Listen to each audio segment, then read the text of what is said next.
ನಮಸ್ಕಾರ. ಇವತ್ತಿನ ವಿಡಿಯೋ ಮಾರುಕಟ್ಟೆಯಲ್ಲಿ ಮತ್ತೆ ಮತ್ತೆ ಕುಸಿತ 4 ಕಾರಣಗಳು. ನಾನು ಡಾಕ್ಟರ್ ಭರತ್ ಚಂದ್ರ. ವಿಡಿಯೋಗಳ ಉದ್ದೇಶ ಕನ್ನಡಿಗರ ಫೈನಾನ್ಷಿಯಲ್ ಎಜುಕೇಶನ್. ಭಾರತದ ಮಾರುಕಟ್ಟೆ 2 ತಿಂಗಳ ಕೆಳಗೆಷ್ಟಿತ್ತು ಆ ಲೆವೆಲ್ಗೆ ಬಂದಿದೆ. ನಿಫ್ಟಿ ಇವತ್ತು 1% ಕೆಳಗೆ ಕ್ಲೋಸ್ ಆಯಿತು, 24,181 ಪಾಯಿಂಟ್ನಲ್ಲಿ. ಮತ್ತೆ ನಿಫ್ಟಿ ಕಳೆದ 5 ದಿನದಿಂದ ಸತತವಾಗಿ ಕೆಳಗೆ ಬರ್ತಾ ಇದೆ. ಸೆನ್ಸೆಕ್ಸ್ ಕೂಡ 80,000 ಮಾರ್ಕಿಗಿಂತ ಕೆಳಗೆ ಇವತ್ತು ಕ್ಲೋಸ್ ಆಯಿತು. ನಿಫ್ಟಿ ಕಳೆದ 1 ತಿಂಗಳಲ್ಲಿ 7.6% ಕೆಳಗೆ ಬಿದ್ದಿದೆ. ಲೈಫ್ ಟೈಮ್ ಹೈ ಇದ್ದದ್ದು 26,179. ಮೇಲ್ನೋಟಕ್ಕೆ ಇದು ಒಂದು ಸಣ್ಣ ಕರೆಕ್ಷನ್, ಆದರೆ ಹಲವಾರು ಹೂಡಿಕೆದಾರರು, ಹೊಸಬರು, ರಿಟೇಲ್ ಇನ್ವೆಸ್ಟರ್ಸು ಅವರು ಇವತ್ತಿನವರೆಗೆ ಯಾವ ಕುಸಿತವನ್ನು ನೋಡದೇ ಇರುವುದರಿಂದ ಇದು ಬಹಳ ಸಿವಿಯರ್ ಅಂತ ಕಾಣಿಸುತ್ತೆ. ಓವರ್ ಆಲ್ ಮಾರುಕಟ್ಟೆಯಲ್ಲಿ ಕಳೆದ 1 ತಿಂಗಳಿನಲ್ಲಿ 36 ಲಕ್ಷ ಕೋಟಿ ಮಾರ್ಕೆಟ್ ಕ್ಯಾಪ್ ಕರಗಿ ಹೋಗಿದೆ. ಇದು ಒಂದು ತರದ ಟೆಸ್ಟಿಂಗ್ ಟೈಮ್ ಹೊಸ ಇನ್ವೆಸ್ಟರ್ಸಿಗೆ. ಯಾಕಂದ್ರೆ ಅವರ ಪೋರ್ಟ್ಫೋಲಿಯೋದಲ್ಲಿ ಫುಲ್ಲು ರಕ್ತದ ಓಕುಳಿ ನಡೀತಾ ಇದೆ. ಯಾವ ಕಾರಣಕ್ಕಾಗಿ ಮಾರುಕಟ್ಟೆ ಕೆಳಗೆ ಬೀಳ್ತಾ ಇದೆ? ಮೊದಲನೇದು ಅನ್ಸ್ಟಾಪಬಲ್ FII ಸೆಲ್ಲಿಂಗ್.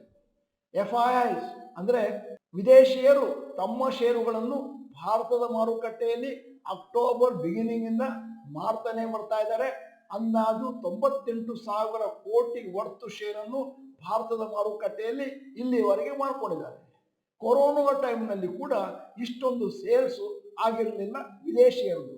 ಆದರೆ ಒಂದು ವಿಚಾರ ತಿಳ್ಕೋಬೇಕು, ಕೊರೋನಾ ಟೈಮಲ್ಲಿ ಫೆಬ್ರವರಿ ಮಾರ್ಚ್ 2020ರಲ್ಲಿ ಭಾರತದ ಮಾರುಕಟ್ಟೆ ಇಷ್ಟೊಂದು ಮಟ್ಟದಲ್ಲಿ ಮಾರ್ಕೆಟ್ ಕ್ಯಾಪ್ ಅನ್ನು ನೋಡಿರಲಿಲ್ಲ. ಎರಡನೆಯ ಕಾರಣ ವೆರಿ ವೀಕ್ ಕ್ವಾರ್ಟರ್ಲಿ ರಿಸಲ್ಟ್ಸ್. ಹೆಚ್ಚಿನ ಕಂಪನಿಗಳು ಕ್ವಾರ್ಟರ್ಲಿ ರಿಸಲ್ಟ್ಸ್ ಅನೌನ್ಸ್ ಮಾಡಿದ್ದಾವೆ, ಒಂದಷ್ಟು ವೀಕ್ ಆಗಿದೆ ಮತ್ತು ಬಿಲೋ ಎಕ್ಸ್ಪೆಕ್ಟೇಷನ್ ರಿಸಲ್ಟ್ಸ್. ಆದ್ದರಿಂದ ಸದ್ಯದ ಮಟ್ಟಿಗೆ ಭಾರತದ ಮಾರುಕಟ್ಟೆಯ ವ್ಯಾಲ್ಯೂಯೇಷನ್ ಸ್ವಲ್ಪ ಜಾಸ್ತಿ ಇದೆ. ಮತ್ತೆ ಶಾರ್ಟ್ ಟರ್ಮ್ ಇನ್ವೆಸ್ಟರ್ಸ್ ಈ ಸಂದರ್ಭದಲ್ಲಿ ಭಯ ಪಟ್ಕೊಂಡು ತಮ್ಮ ಷೇರುಗಳನ್ನು ಮಾರ್ಕೊಳ್ತಾ ಇದ್ದಾರೆ, ಒಂದಷ್ಟು ಪ್ರಾಫಿಟ್ ಬುಕಿಂಗ್ ಮಾಡ್ತಾ ಇದ್ದಾರೆ.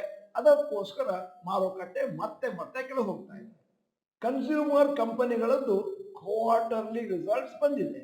ಅದನ್ನು ನೋಡಿದಾಗ ನಮಗನ್ಸುತ್ತೆ ಭಾರತದಲ್ಲಿ ಒಂದಷ್ಟು ಇಕಾನಾಮಿಕ್ ಸ್ಲೋ ಡೌನ್ ಪ್ರಾರಂಭ ಆಗಿದೆ. ಮತ್ತೆ ಜುಲೈ ಸೆಪ್ಟೆಂಬರ್ 2024ರ GDP ಫಿಗರ್ಸ್ ಇನ್ನೂ ಬರಲಿಕ್ಕೆ ಬಾಕಿ ಇದೆ. ಅದು ಬಂದ ಮೇಲೆ ಗೊತ್ತಾಗುತ್ತೆ ಮಾರುಕಟ್ಟೆ ಮತ್ತೆ ಮೇಲಕ್ಕೆ ಹೋಗುತ್ತೋ ಕೆಳಗೆ ಬರುತ್ತೋ. ಮೂರನೆಯ ಕಾರಣ US election results coming up soon. ಅಮೆರಿಕದಲ್ಲಿ ಒಂದಷ್ಟು ಅನ್ಸರ್ಟನಿಟಿ ಇದೆ. ಯಾಕಂದ್ರೆ ಈಗ ಚುನಾವಣೆ ನಡೀತಾ ಇದೆ, ಟಫ್ ಫೈಟ್ ನಡೀತಾ ಇದೆ ಕಮಲಾ ಹ್ಯಾರಿಸ್ ಮತ್ತು ಡೊನಾಲ್ಡ್ ಟ್ರಂಪ್ ಮಧ್ಯದಲ್ಲಿ. ಮತ್ತು ಎಲೆಕ್ಷನ್ ರಿಸಲ್ಟ್ಸ್ ಬರೋದು 5ನೇ ತಾರೀಕು ನವೆಂಬರ್ 2024. ಅಮೆರಿಕ ಒಂದು ಅಗ್ರಗಣ್ಯ ರಾಷ್ಟ್ರ. ಅಮೆರಿಕದಲ್ಲಿ ಯಾರು ಪ್ರೆಸಿಡೆಂಟ್ ಆಗ್ತಾರೋ ಅದರ ಮೇಲೆ ಇಡೀ ಪ್ರಪಂಚದ ಎಕಾನಮಿ ನಿರ್ಭರವಾಗಿರುತ್ತೆ. ಅದಕ್ಕೋಸ್ಕರ ನಾವು ಕಾದು ನೋಡಬೇಕು ಮುಂದಿನ ದಿನಗಳಲ್ಲಿ ಯಾರು ಅಮೆರಿಕದ ಪ್ರೆಸಿಡೆಂಟ್ ಆಗ್ತಾರೆ, ಅದರ ಮೇಲೆ ಮಾರುಕಟ್ಟೆ ಮೇಲೆ ಅಥವಾ ಕೆಳಕ್ಕೆ ಹೋಗ್ಬೋದು. ನಾಲ್ಕನೆಯ ಕಾರಣ ಭಾರತದ ಮಾರುಕಟ್ಟೆ ಮತ್ತೆ ಮತ್ತೆ ಕೆಳಗೆ ಬೀಳಲಿಕ್ಕೆ Indian market still at higher valuation. ಈಗ ಸದ್ಯದ ಮಟ್ಟಿಗೆ ಭಾರತದ P ratio, price to earning ratio ಏನಿದೆ ಅದು 22.8 ಇದೆ. ನಾನು ಹೇಳ್ತಾ ಇರೋದು ನಿಫ್ಟಿದು. ಮತ್ತು ಪಿ ಅವರೇಜ್ 1 ಇಯರ್ದು 22.6 ಮತ್ತು 2 ಇಯರ್ ಪಿ ಅವರೇಜ್ 22.2. ಇದೆಲ್ಲದಕ್ಕಿಂತ ಜಾಸ್ತಿ ಇರೋದ್ರಿಂದ ಮಾರುಕಟ್ಟೆ ಕೆಳಗೆ ಬೀಳ್ತಾರೆ, ಒಂದಷ್ಟು ವ್ಯಾಲ್ಯೂಯೇಷನ್ ಬರಲಿ ಅಂತ. ಮತ್ತೆ ರೀಸೆಂಟ್ ಆಗಿ 7.5% ಮಾರುಕಟ್ಟೆ ಕೆಳಗೆ ಬಿದ್ದಿದೆ ನಿಫ್ಟಿ. ಆದರೂ ಕೂಡ ಮಾರುಕಟ್ಟೆ ಹೈಯರ್ ವ್ಯಾಲ್ಯೂಯೇಷನ್ ಇದೆ. ಅದಕ್ಕೋಸ್ಕರ ಈಗ ಒಂದು ಕರೆಕ್ಷನ್ ನಡೀತಾ ಇದೆ. ನಿಮಗೆಲ್ಲ ಕುತೂಹಲ ಇರ್ಬೋದು, ಮಾರುಕಟ್ಟೆ ಇನ್ನೂ ಎಷ್ಟು ಸಮಯ ಮತ್ತು ಎಷ್ಟು ಪಾಯಿಂಟ್ಸ್ ಕೆಳಗೆ ಬೀಳಬಹುದು? ಮಾರುಕಟ್ಟೆ ಇಷ್ಟೇ ಕೆಳಗೆ ಬೀಳುತ್ತೆ, ಇದೇ ಪಾಯಿಂಟ್ ಅಲ್ಲಿ ಹೋಗುತ್ತೆ ಅಂತ ಊಹೆ ಮಾಡೋದು ಬಹಳ ಕಷ್ಟ. ಆದರೆ ಮಾರುಕಟ್ಟೆಯಲ್ಲಿ ಬೇಕಾದಷ್ಟು ವೀಕ್ನೆಸ್ ಇದೆ. ಕಂಟಿನ್ಯೂಯಸ್ ಆಗಿ ಕೆಳಗೆ ಬೀಳದೇ ಇರ್ಬೋದು, ಮಧ್ಯ ಮಧ್ಯದಲ್ಲಿ ಕೆಲವು ರ್ಯಾಲಿಗಳಿರ್ಬೋದು, ಸಣ್ಣ ಸಣ್ಣ ರ್ಯಾಲಿಗಳು. ಅದಾದ ಮೇಲೆ ಪುನಃ ಮಾರುಕಟ್ಟೆ ಬೀಳ್ಬೋದು.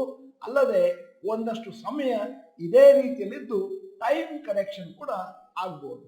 ನೀವೇನಾದರೂ ನಮ್ಮ ವಿಡಿಯೋಗಳನ್ನು ರೆಗ್ಯುಲರ್ ಆಗಿ ನೋಡ್ತಾ ಇದ್ದೀರಿ ಅಂತಂದ್ರೆ ನಿಮಗೆ ಗೊತ್ತು, ಕಳೆದ ಒಂದೆರಡು ತಿಂಗಳಿಂದ ಮಾರುಕಟ್ಟೆ ಬೀಳುತ್ತೆ ಬೀಳುತ್ತೆ ಅಂತ ವಿಡಿಯೋಗಳನ್ನು ಮಾಡ್ತಾನೆ ಇದ್ದೇವೆ. ನೀವೇನಾದರೂ ಮೆಂಟಲಿ ಪ್ರಿಪೇರ್ ಆಗದಿದ್ರೆ ಈಗ ರೆಡಿ ಮಾಡ್ಕೋಬೇಕಾಗುತ್ತೆ. ನೀವೇನಾದರೂ ಲಾಂಗ್ ಟರ್ಮ್ ಇನ್ವೆಸ್ಟರ್ ಆದರೆ ನಿಮ್ಮ SIP SIP ನ ಮಾತ್ರ ಕಂಟಿನ್ಯೂ ಮಾಡ್ಕೊಂಡು ಹೋಗಿ. ಲಂಸಮ್ ಇದೆ ಅಂತಂದ್ರೆ ಹಣವನ್ನು ಇನ್ಸ್ಟಾಲ್ಮೆಂಟ್ ಅಲ್ಲಿ ಮಾರುಕಟ್ಟೆಗೆ ಹಾಕಿ. ದೀರ್ಘ ಅವಧಿಯ ಹೂಡಿಕೆದಾರರಾಗಿದ್ದು ಒಂದು 8 ವರ್ಷ ನಿಮಗೆ ಮಾರುಕಟ್ಟೆಯಲ್ಲಿ ಇರಲಿಕ್ಕೆ ಶಕ್ತಿ ಇದೆ ಅಂತಂದ್ರೆ ಇದೀಗ ಒಳ್ಳೆಯ ಸಮಯ ಮತ್ತೊಂದಷ್ಟು ಷೇರುಗಳನ್ನು ತಗೊಳ್ಳಿಕ್ಕೆ ಡಿಸ್ಕೌಂಟ್ ಸೇಲಲ್ಲಿ. ಈ ರೀತಿ ಮಾರುಕಟ್ಟೆ ಕೆಳಗೆ ಬೀಳ್ತಾ ಇದ್ದ ಸನ್ನಿವೇಶದಲ್ಲಿ ಷೇರುಗಳು ಡಿಸ್ಕೌಂಟ್ ಸೇಲಲ್ಲಿ ಸಿಗ್ತಾ ಇರುವಂತ ಸಂದರ್ಭದಲ್ಲಿ ಬಹಳ ಜನರ ಒಂದು ಪುಕಾರ ಏನಿರುತ್ತೆ ಅಂತಂದ್ರೆ, ಸದ್ಯ ನನ್ನ ಹತ್ರ ಏನು ದುಡ್ಡಿಲ್ಲ, ಏನು ತೊಂದರೆ ಇಲ್ಲ, ನಿಮ್ಮ SIP SIP ನ ಕಂಟಿನ್ಯೂ ಮಾಡ್ಕೊಂಡು ಹೋಗಿ, ಅಷ್ಟೇ ಸಾಕಾಗುತ್ತೆ. ಯಾವ ಕಾರಣಕ್ಕೂ ಭಯ ಪಡುವಂತ ಪಶ್ಚಾತ್ತಾಪ ಪಡುವಂತ ಸನ್ನಿವೇಶ ಇಲ್ಲ. ಮಾರುಕಟ್ಟೆ ಕೆಳಗೆ ಬಿದ್ದಿದೆ ಅಂತ ಹೇಳಿ ಷೇರುಗಳನ್ನು ಲಾಸ್ ನಲ್ಲಿ ಮಾರ್ಕೊಳ್ಬೇಡಿ. ಅನ್ಲೆಸ್ ಅಂಡ್ ಅಂಟಿಲ್ ಎಮರ್ಜೆನ್ಸಿ ಇದ್ದು ಈಗ ಅರ್ಜೆಂಟ್ ಆಗಿ ದುಡ್ಡು ಬೇಕು ಅಂತಿದ್ರೆ ಮಾತ್ರ ಮಾರ್ಕೊಳ್ಬಹುದು. ಹೆಚ್ಚಿನ ಹೂಡಿಕೆದಾರರು ರಿಟೇಲ್ ಹೂಡಿಕೆದಾರರಾಗಿದ್ದು ಕಳೆದ 4 ವರ್ಷದಿಂದ ಮಾರುಕಟ್ಟೆ ಸತತವಾಗಿ ಮೇಲಕ್ಕೆ ಹೋಗೋದನ್ನು ನೋಡ್ತಾನೆ ಇದ್ದಾರೆ.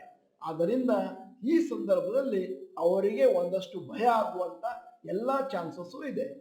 ವಿಡಿಯೋದ ಕೊನೆಯಲ್ಲಿ ಇವತ್ತಿನ ವಿಡಿಯೋಗೆ ಸಂಬಂಧಪಟ್ಟ ಹಾಗೆ ಒಂದು ಪ್ರಶ್ನೆ ಕೇಳ್ತಾ ಇದ್ದೇನೆ. ಮಾರುಕಟ್ಟೆ ಕೆಳಗೆ ಬೀಳ್ತಾ ಇದೆ, ಈ ಸಂದರ್ಭದಲ್ಲಿ ನನ್ನ ಹತ್ರ ಮಾರುಕಟ್ಟೆಯಲ್ಲಿ ಹೂಡ್ಲಿಕ್ಕೆ ಒಂದಷ್ಟು ಹಣ ಇದ್ರೆ ಚೆನ್ನಾಗಿತ್ತು ಅಂತ ಅನಿಸ್ತಾ ಇದ್ರೆ ಎಸ್ ಅಂತ ಹಾಕಿ, ಇಲ್ಲ ಅಂದ್ರೆ ನೋ ಅಂತ ಹಾಕಿ. ನೀವು ಡಾಕ್ಟರ್ ಭರತ್ ಚಂದ್ರ ಇನ್ಸ್ಟಿಟ್ಯೂಟ್ ಕನ್ನಡ ಚಾನೆಲ್ ಮೆಂಬರ್ ಅಂತಂದ್ರೆ ಇದೀಗ ಸಮಯ ಸಬ್ಸ್ಕ್ರಿಪ್ಷನ್ ಬಟನ್ ಬೆಲ್ ಐಕಾನ್ ಒತ್ತಿ. ವಿಡಿಯೋ ಚೆನ್ನಾಗಿದ್ರೆ ಲೈಕ್ ಬಟನ್ ಒತ್ತುವುದನ್ನು ಮರಿಬೇಡಿ. ವಿಡಿಯೋನ ನಿಮ್ಮ ಎಲ್ಲಾ ಸ್ನೇಹಿತರಿಗೂ ಫಾರ್ವರ್ಡ್ ಮಾಡಿ. ವಿಡಿಯೋನ ಸಂಪೂರ್ಣವಾಗಿ ನೋಡಿದ್ದಕ್ಕೆ ಧನ್ಯವಾದಗಳು. ನಮಸ್ಕಾರ.